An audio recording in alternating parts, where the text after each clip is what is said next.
एक कमेंट आया था कि सर आपके बेटे का मेडिकल टेस्ट में नहीं हुआ तो क्या आप मेडिकल टेस्ट से रिलेटेड कोई वीडियो अपलोड नहीं करेंगे क्या, कि क्या कैसे कैसे होता है उसमें। तो बंधुवर क्यों नहीं करेंगे। ये चैनल मैंने सिर्फ बेटे के लिए थोड़ी बनाया है, ये चैनल मैंने सबके लिए बनाया है।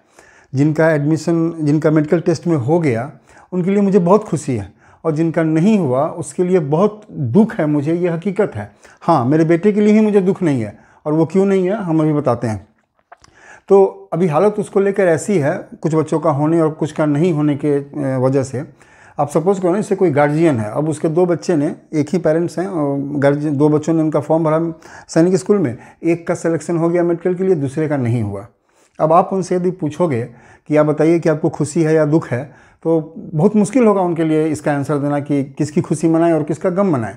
कुछ वैसी ही हालत अभी मेरी हो रखी है कि जिनके लिए खुशी है, जिनका नहीं हुआ उनके लिए बहुत दुख है। और रह गई लड़के की बात है, तो हमारी प्रायोरिटी हमारे लड़के के लिए कुछ और थी, और जो हमारा ड्रीम स्कूल था कि हम जहाँ चाहते थे वो यहाँ जाए, वहाँ उसका फाइनल सिलेक्शन हो गया। वो स्कूल है रामकृष्ण मिशन विद्यापीठ देवघर का। जो इस स्कूल के बारे में जितने भी लोग आप लोगों में से हैं जो जानते होंगे, वो समझते होंगे कि इस स्कूल का कंपटीशन लेवल क्या है और इसको निकालना कितना मुश्किल है। इसलिए मुझे अपने लड़के को लेके इस चीज़ का कोई दुख नहीं है कि उसका सैनिक स्कूल में नहीं हो पाया, क्योंकि हमारी प्रायोरिटी में वो कभी था नहीं। उसने फॉर्म आरएमएस का भी भरा है, लेकिन आरएमएस का एग्ज़ाम अब वो दे नहीं पाएगा। ये सैनिक स्कूल की बात है, तो जिस स्कूल में था वहाँ सब बच्चे फॉर्म भर रहे थे, तो इसको भी भरवा दिया गया। हमने कहा कि ठीक है सर, भरवा दीजिए, कम से कम इतना तो पता चलेगा इसको कि कंपटीशन क्या होता है, कैसे होता है, एग्ज़ाम कैसे दिया जाता है, जो भी है एक एक्सपीरियंस तो होगा इसको। अब इसका जहाँ होना था, जहाँ चाहते थे वहाँ हो गया, तो उससे बढ़कर खुशी की बात हमारे लिए और कोई नहीं हो सकती है। खैर, अब आते हैं अपने मेन टॉपिक पे, जो जिस पर ये वीडियो मैंने बनाई है कि मेडिकल टेस्ट से रिलेटेड। तो इसको हम 3 पार्ट में डिवाइड करते हैं। पहला जो पार्ट होगा वो ये कि वहाँ जाने से पहले आपके हाथ में जो है चीज़, उसमें आप क्या क्या कर सकते हैं। सेकंड चीज़ आपको बतलाएंगे कि अभी से लेके वहाँ जाने तक आपको क्या नहीं करना है, ठीक। और तीसरी चीज़ वहाँ क्या होने वाला है। तो वहाँ जो होने वाला है, जिसके बारे में ज़्यादा लोग क्यूरियस हैं, तो हम बतला दें कि वहाँ ज़्यादा हमारे आपके हाथ में कुछ है नहीं।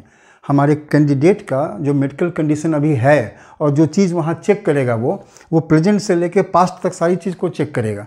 तो उसमें ये कुछ दिनों के अंदर यदि कुछ प्रॉब्लम है भी, कुछ कमी है भी, तो उसको अब इस कुछ दिनों में हम लोग सही कर लें, ऐसी कोई पॉसिबिलिटी नज़र आती नहीं है। इसलिए उसके बारे में ज़्यादा टेंशन लेने की ज़रूरत है नहीं।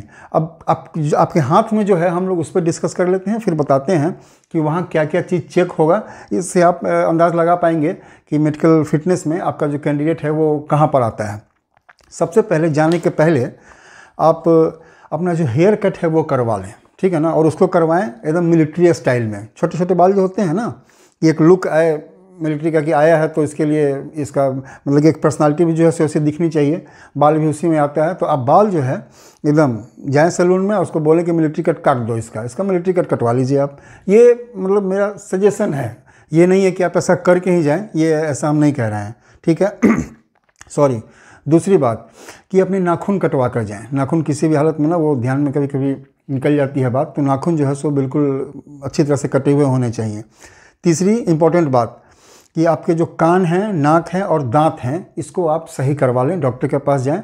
एक जब जाएं ENT वाले के पास जाएंगे तो वो आपका जो कान है और नाक है वो साफ़ कर देगा। डेंटिस्ट के पास जाएंगे तो वो आपके दांतों को क्लीन कर देगा, ठीक है ना। आपके मतलब आपके वार्ड के जो भी कैंडिडेट हैं आपके, उसको क्लीन कर देगा।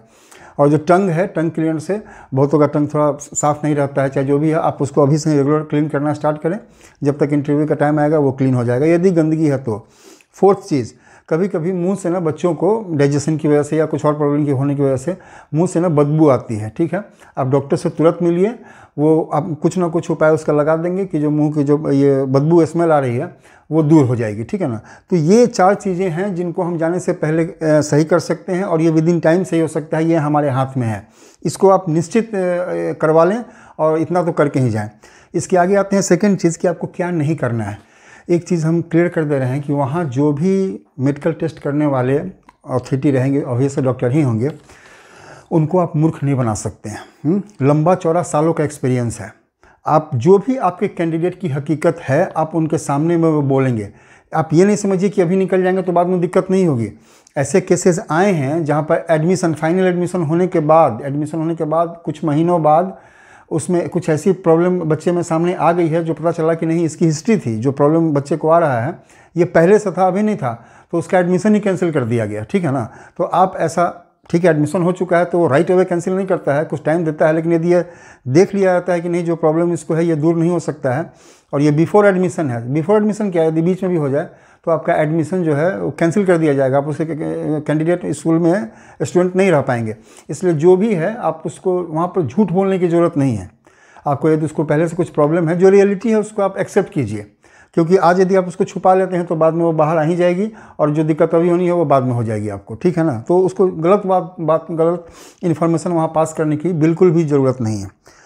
अब क्या क्या वहाँ चेक करेगा, तो हम लोग बॉडी में ना, अब ऐसे तो सारे पार्ट को एक लाइन में यदि हम बोलें तो वो A to Z बाहर से लेके अंदर तक एक एक पार्ट को चेक कर जाता है, और आपकी मेडिकल हिस्ट्री भी वो जानना चाहता है कि अभी यदि नहीं दिख रहा है तो क्या इसके पहले क्या क्या प्रॉब्लम आपको बॉडी में, एक एक चीज़ से, कि कभी हड्डी टूटी हुई थी क्या, कहीं पे, कहीं सर में कभी कोई चोट लगी हुई थी क्या, कोई ऑपरेशन हुआ है आपका, या इस तरह से, मतलब सारी हिस्ट्री लेगा आपसे वो। ठीक है ना। तो उसमें कहीं भी कोई बात छुपाने की नहीं है। हाँ, यदि आपको लगता है कि कोई बात ऐसी हुई थी जिसका कोई फ्यूचर इम्प्लीकेशन नहीं कभी हो सकता है, तो आप डॉक्टर से कंसल्ट कर लें। वो यदि बोलता है कि इस बात को बोलने की कोई ज़रूरत नहीं है तो आप उस बात को फॉरगो कर सकते हैं, लेकिन हम सजेस्ट करेंगे कि आप ऐसा नहीं कहें। यदि आपको दिक्कत कुछ है तो आप डॉक्टर से लिखवा सकते हैं, वो लिख के दे देगा आपको डॉक्टर कि हाँ ऐसी ऐसी प्रॉब्लम इनको हुई थी, लेकिन अब ये ठीक हो चुका है और इसका कोई फर्दर फ्यूचर इम्प्लीकेशन नहीं होने वाला है। वो काफ़ी आपके लिए अच्छा होगा। ओवरऑल कहने का मतलब कि मिस इन्फॉर्मेशन आप नहीं दीजिए, आज नहीं तो कल वो प्रॉब्लम क्रिएट कर देगा आपके लिए।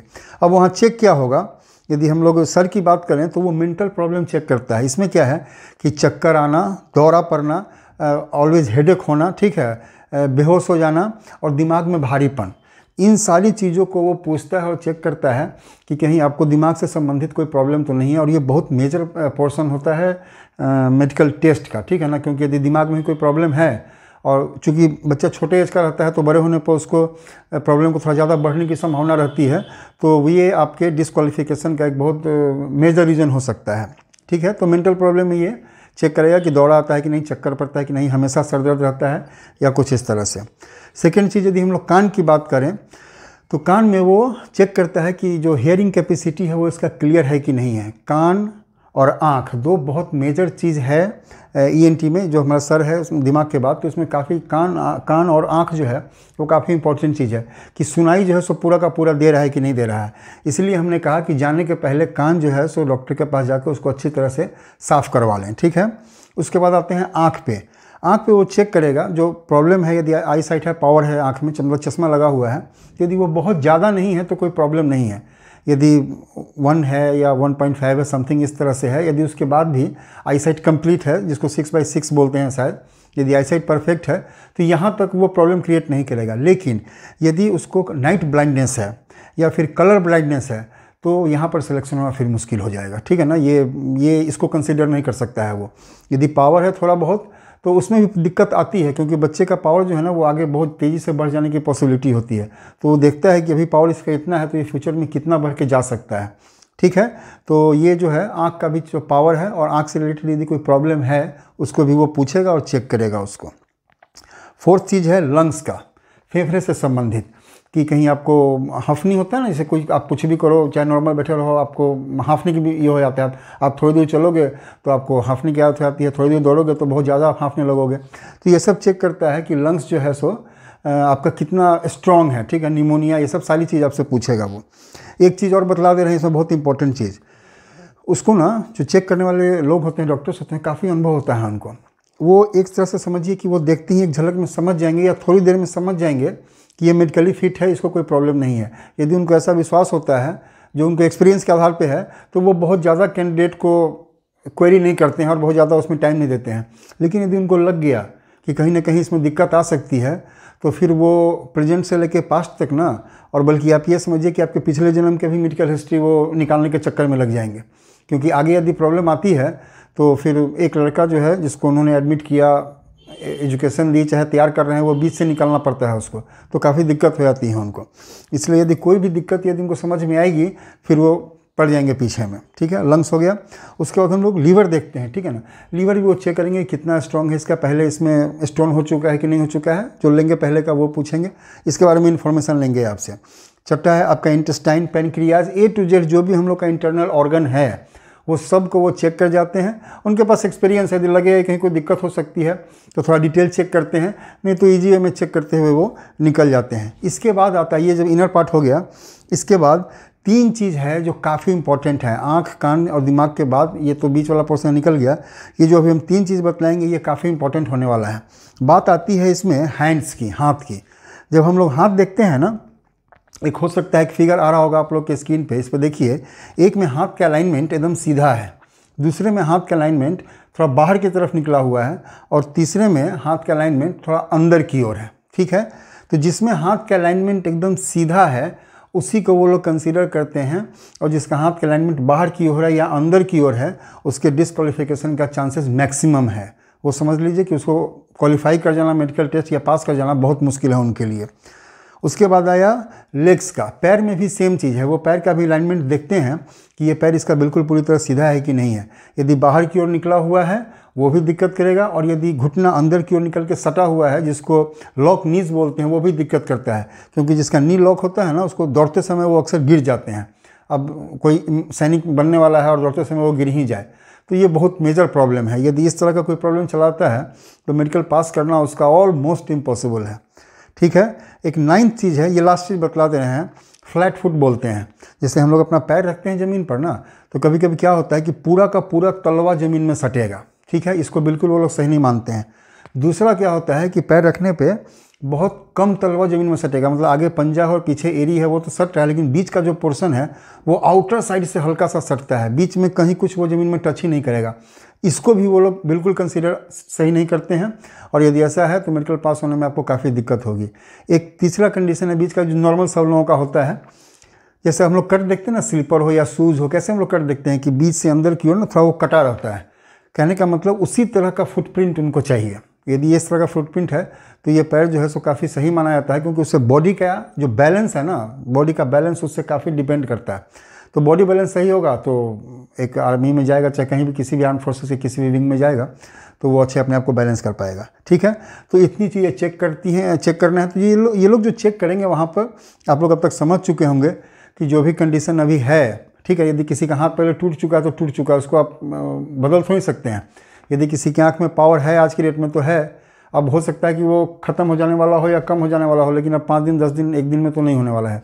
तो ये जो कंडीशन है सो है, उसको आप जाके जो बात है वहाँ पर बोलेंगे, जो होना है आज नहीं तो कल वो होना ही है, उसमें करेगा। इसके पहले जो मैंने 2 बात बतलाई है कि आपको क्या करके जाना है, जितनी भी सफाई होती है करवा लें, बाल कटवा लें, नाखून कटवा लें, मुंह से यदि स्मेल है उसको आप डॉक्टर से चेक करवा लें, ये कर लें। और उसके बाद जो मैंने बतलाई थी कि कभी भी कोई मिस इन्फॉर्मेशन उधर पास नहीं करें। ठीक है, ये आपके लिए या तो उसी समय प्रॉब्लम क्रिएट कर देगा, क्योंकि वो जो वहाँ बैठे रहते हैं ना, ये आप जान के चलें कि आप उनको मूर्ख नहीं बना सकते हैं। आप यदि झूठ बोलेंगे पकड़े जाएंगे, यदि उसी जगह नहीं पकड़े जाएंगे तो बाद में पकड़े जाएंगे। सॉरी, ये झूठ वर्ड इस्तेमाल नहीं करना चाहिए, हम गलत बोलेंगे। यदि आप गलत बोलेंगे तो आप उसी जगह पकड़े जाएंगे, और नहीं तो बाद में पकड़े जाएंगे। ठीक है ना, इसलिए आप जो तैयारी कर सकते हैं तैयारी करें, और मेडिकल के लिए सभी बच्चों को मेरी तरफ से ऑल द बेस्ट।